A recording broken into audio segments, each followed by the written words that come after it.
Hey everyone, Kai here. Today I'm going to be watching the 9th episode of the 2nd season of Made in Abyss. And last episode was a pretty big one because we got like a lot of important backstory about what's happened before, how things connect to what's going on now, and yeah, just very important stuff for sure. Very dark and depressing stuff, but definitely important. So let's jump into episode 9 and see how we continue things. So 3, 2, 1.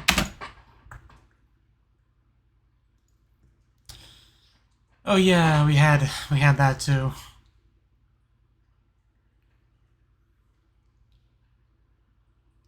Oh, okay, okay. If she says it is, I'm inclined to believe her, but yeah, that is a bit of a big piece, isn't it? She really is just resting on his head like a cat around the horns. So yeah, basically a cat. Oh wow, yeah, because I was thinking like, could he really reach? But what a stupid question. Of course he could.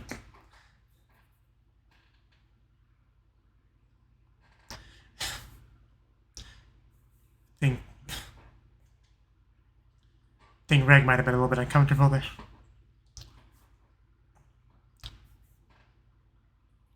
She's basically a cat. I mean, like in every way.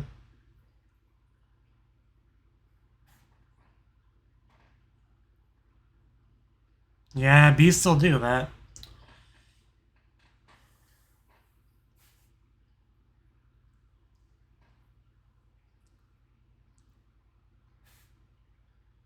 Yeah, the struggle.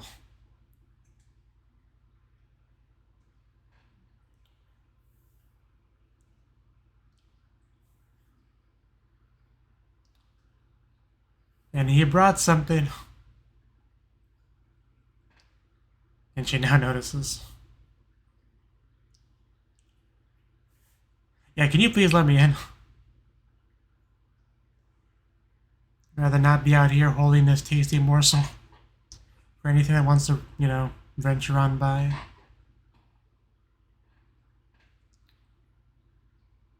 Those eyes. Maybe you should get into.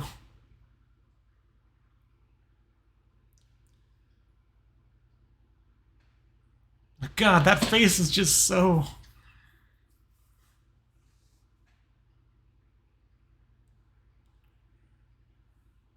Okay. Well, that's how we start the episode. Actually, it has been at least a couple weeks since I've seen an episode of this show.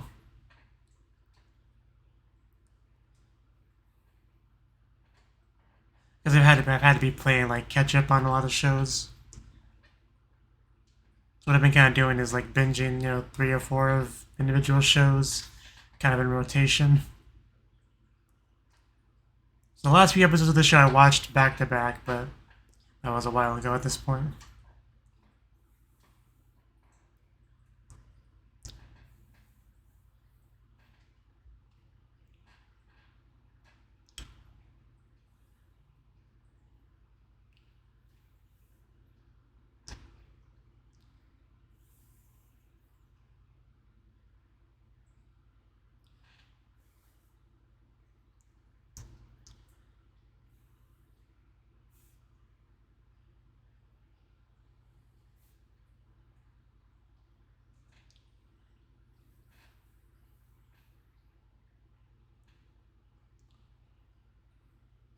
How do you imagine that this show ever had a time when the characters were not in the abyss?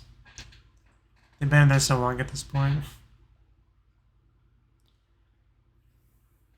Oh, they returned. Yeah, there it is. The bone sticking out really does just.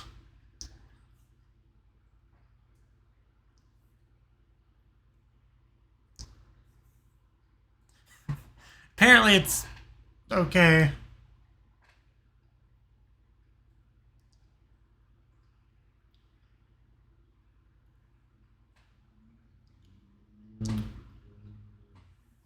That would explain it, yeah. Really would not want to be the one holding that thing.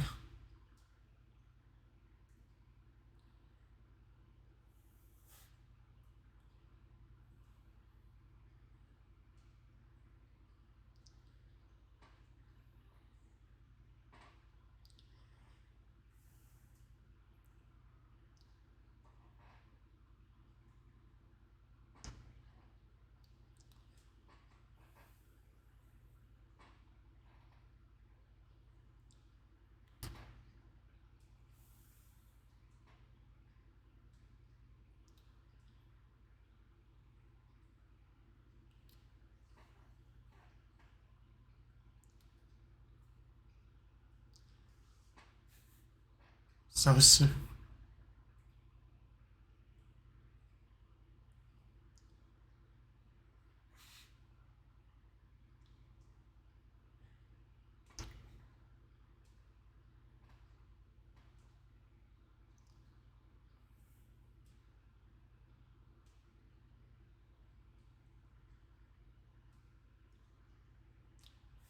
I'm a little bit trouble following what she's saying here.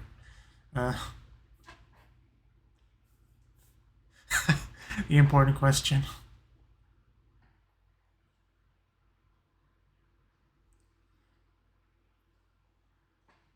That is a powerful thing.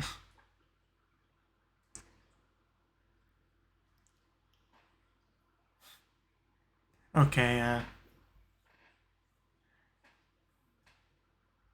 now what you were saying makes a bit more sense.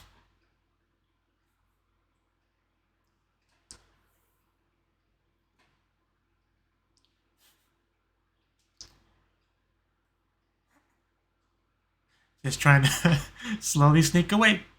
Did not work. Okay, that's kind of awkward.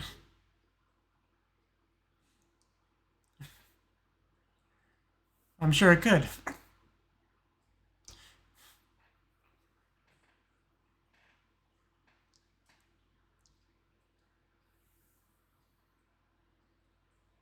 Well, that makes sense. I mean, you were the one telling the story.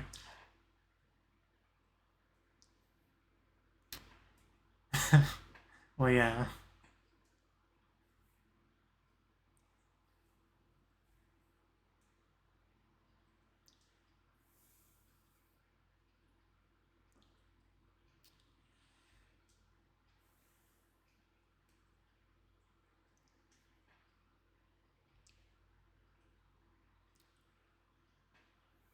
Yeah, it was kind of a suicide trip.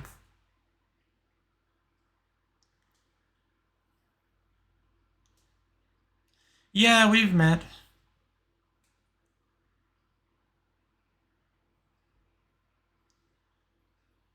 It just takes some real guts to do that.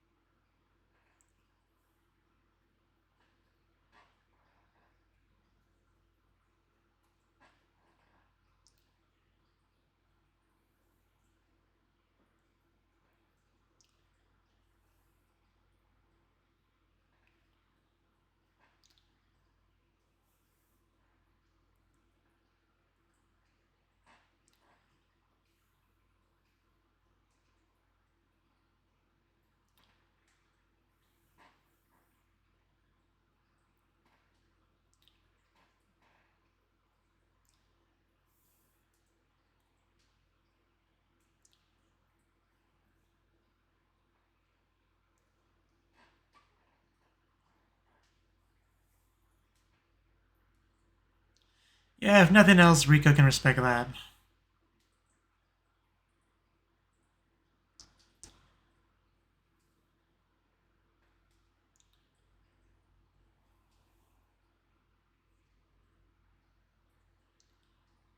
We must go deeper.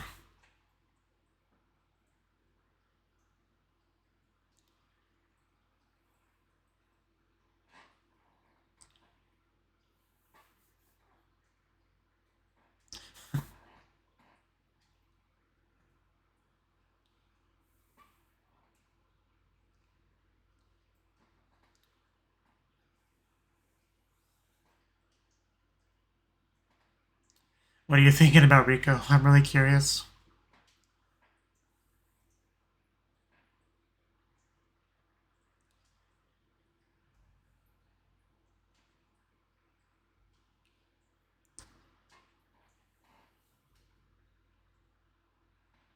That would be something. The look of shock.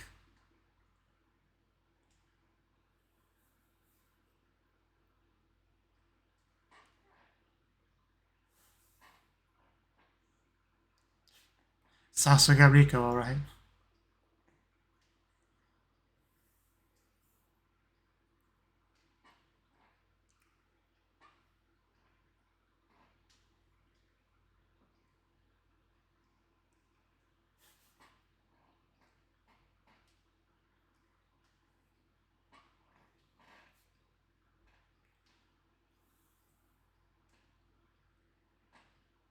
That's probably not good.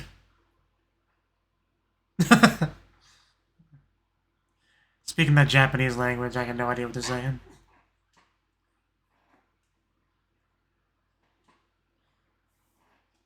Okay.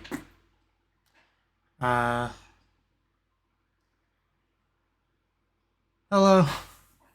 Oh god, that thing is a little bit scary. That's what the arrows like the drawings. That's so weird. Right, Juroimo.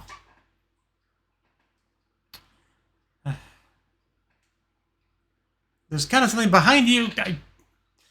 I gotta pay more attention. Oh, okay. That's not too bad. Definitely could be a lot worse when somebody's reaching behind you sneakily to grab you.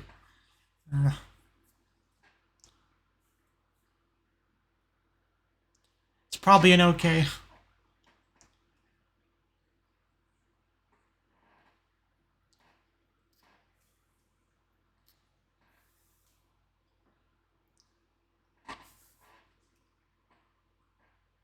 Yeah, just don't get hit by it. Okay, that's... looks very evil.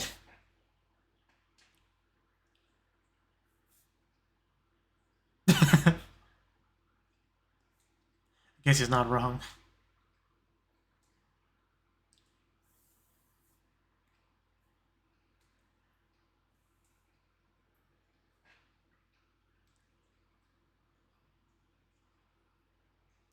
Okay, I did not remember his name. Okay, gotcha.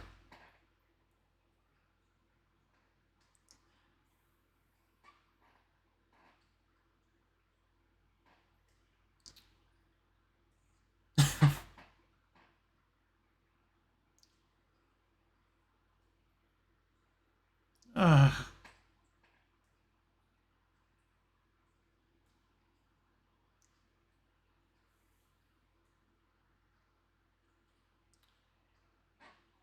I do not want to be connected to that thing.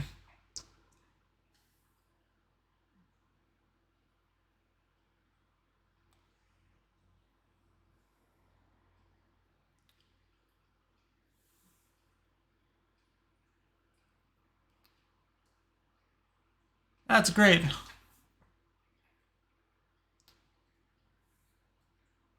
That is not great.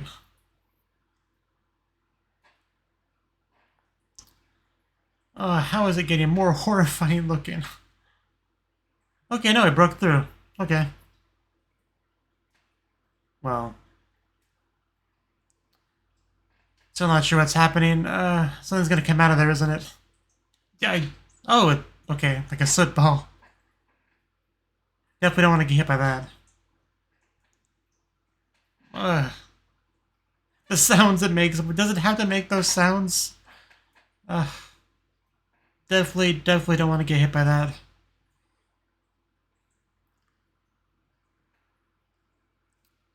This is a real problem.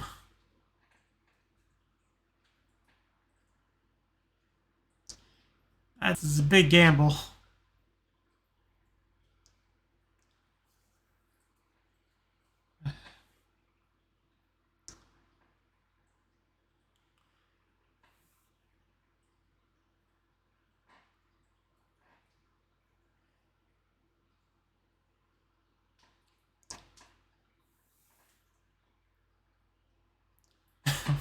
I mean, if that's our only option,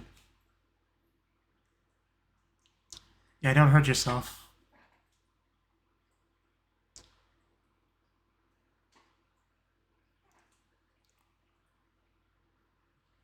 Yeah, aren't we like running out of places to run?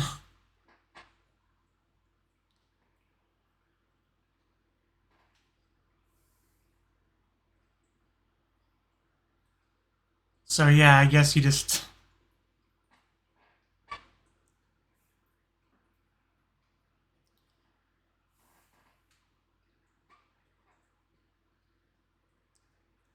Yeah, we're in real trouble. Rico!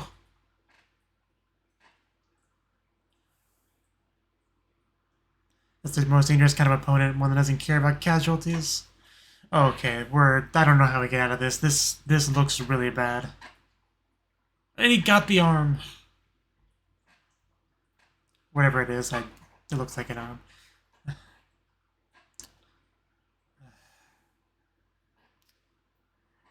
Incinerator, I guess we have to use. Like, we can't do anything else here.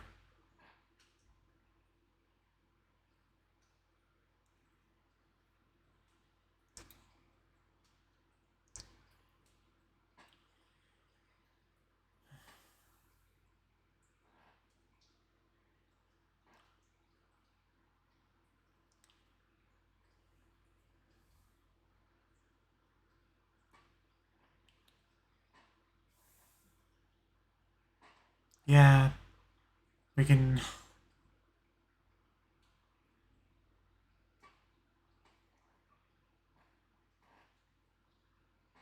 Like, I don't know what other option we have, so... Just blast and hope for the best. And bam! And it's been so long since we got to see it in action. But still effective.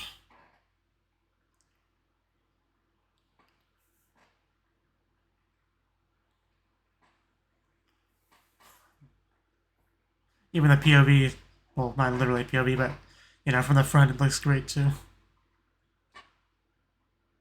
Because it'll POV be from his eyes, but the camera's behind him, like third-person view. So. But anyway, hopefully that did it.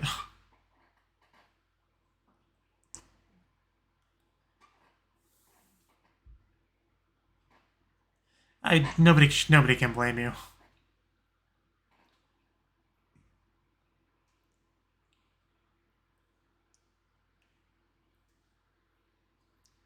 Yeah, it's kind of comes with the territory.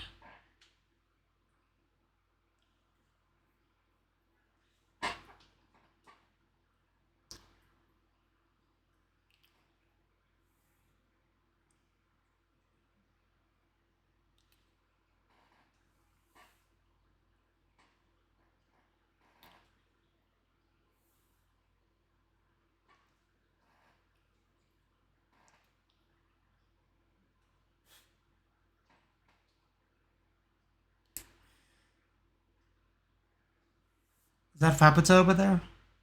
Because, yeah, a hole was made in the wall, so... I think that means you can come in. So, things might be about to escalate.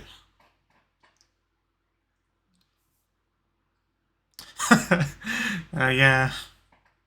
Is that thing still moving? Yeah, but Faputa's here, so... And him, too. Yeah, show some respect for the princess.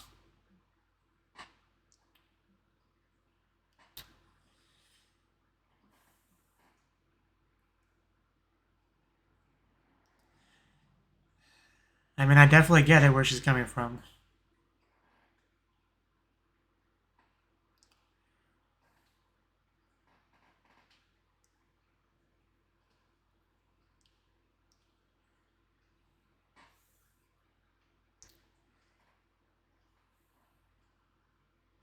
Man, I got such chills right now.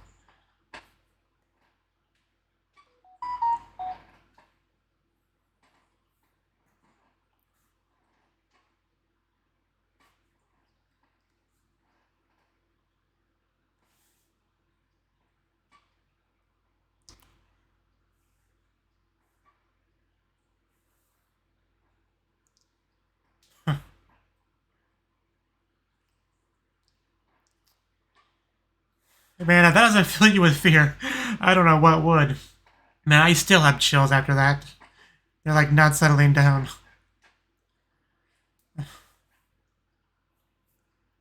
That was so good.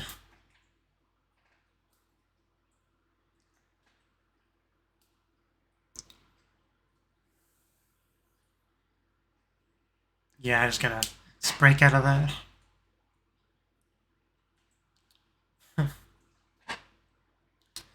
Yeah, she looks all restored too. The immortal princess, yeah.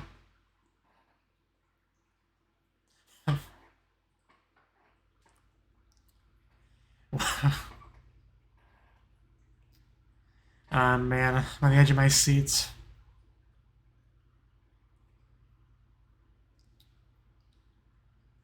There she goes. I'm just kind of waiting for, the credits to roll. I feel like it's coming. Nanachi.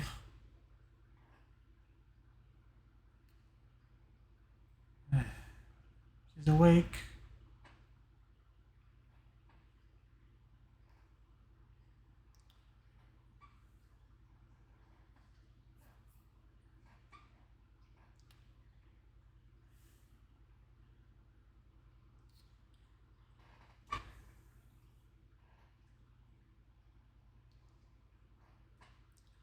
Gold.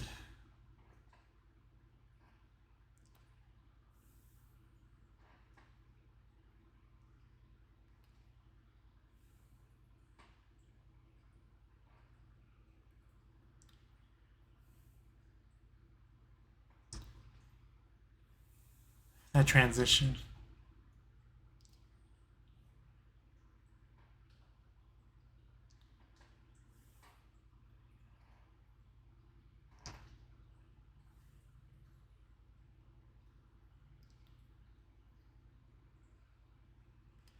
Yeah, Snake Boy.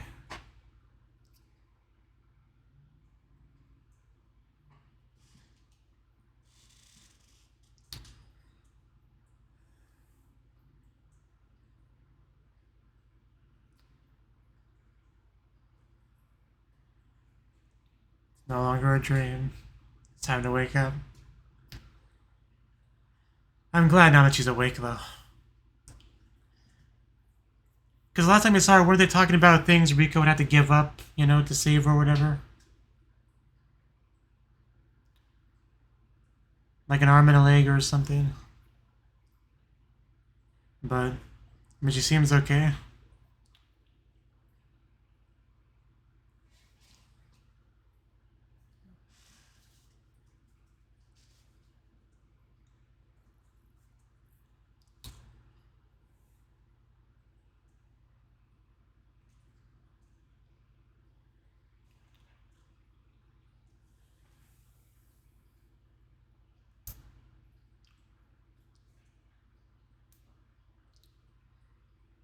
Made in Abyss.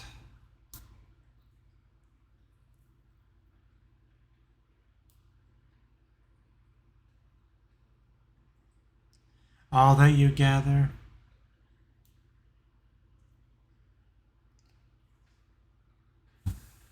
Yeah, then the rest of the credits switch. I'll just, skip past that.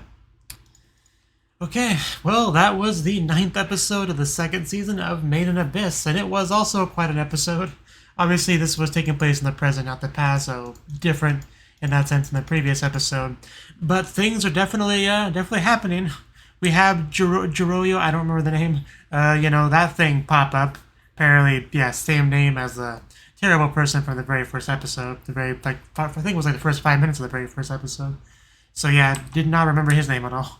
But yeah, apparently it's becoming relevant in this episode. But we also have Faputa, who's very much relying on Regu to get inside the village, so she can destroy it. It seems to be the idea. Because Faputa, she very understandably has a little bit of resentment towards the village and its people. Like, they basically, murdered all of her mother's her mother's children and her siblings, right? Just eating them one by one, killing them while they're still alive. in order to prolong their own existence, which sounds incredibly selfish no matter how you phrase it, right? Especially if it's from the perspective of somebody that's blood related to the people that you did that to, right? So, you can't really blame her for wanting a little bit of vengeance, so she kind of just goes to the opening that was now made, because Regu uses his patented incinerator, and she looked quite angry, and we pretty much cut off on her, like, lunging into the village, I think, so next episode, yeah, we might see the continuation of that. But we also got a little bit of stuff from Riko, kind of like analyzing the true motives, right, of one character's name that I did not remember, but talking about, like not stopping, like keeping the adventure going, right? Because they did kind of just stop their expedition to set up a village here, and they just stayed there for a very long time, right? But Riko, she does have that adventurous spirit, and she has a desire to keep on going as well, so she knows that he would as well, so yeah, she's able to kind of connect on that. Wazukian, that's what it is, thank you. So yeah, she was able to have a conversation with Wazukian about that, and being able to understand all that, things that even the other villagers didn't really pick up on, despite being with him much longer, right? So that was a cool little scene to get. Also, apparently, Veruko just wearing underwear on her head casually, as you do. I mean, yeah, I guess it works fine as a hood. Why not? But yeah, not too long after that, we had our issue with, the monster attacking, the black slime miasma-looking stuff also kind of attacking. And, yeah, that's what led to the destroying of the wall and Veruko, or the Fapata, getting inside and giving that just blood-curdling speech. Like, I don't even know how to describe it. It was just so good. There was no, like... It was just pure... unleashing everything bottled up that you've been feeling, wanting to say to the people that is relevant towards, while the audience really has no choice but to stand there and listen to it, right? Where are they really going to go? Like, the only thing they had to protect them was the village, which they're in now, which Fapata can go inside of, so they really have nothing they can really do if she wants to just kill them all, right? So, yeah, next episode we'll see how that goes. Also had, like I said, the awakening of Nanachi, and apparently she was kind of seeing some of the events, kind of had that, because obviously she didn't experience that stuff, but had the memories essentially conveyed into her during, as a dream, essentially, is what I'm trying to say. So, if that is the case, she should have pretty good understanding of what happened, despite, being asleep and not being able to hear Veruko's story and all that. So, if I understood that correctly, she should be more or less as caught up as everyone else is on all that. But yeah, definitely a good episode. I enjoyed it. So thank you for watching, and hope to see you in the next video. Until then, bye-bye.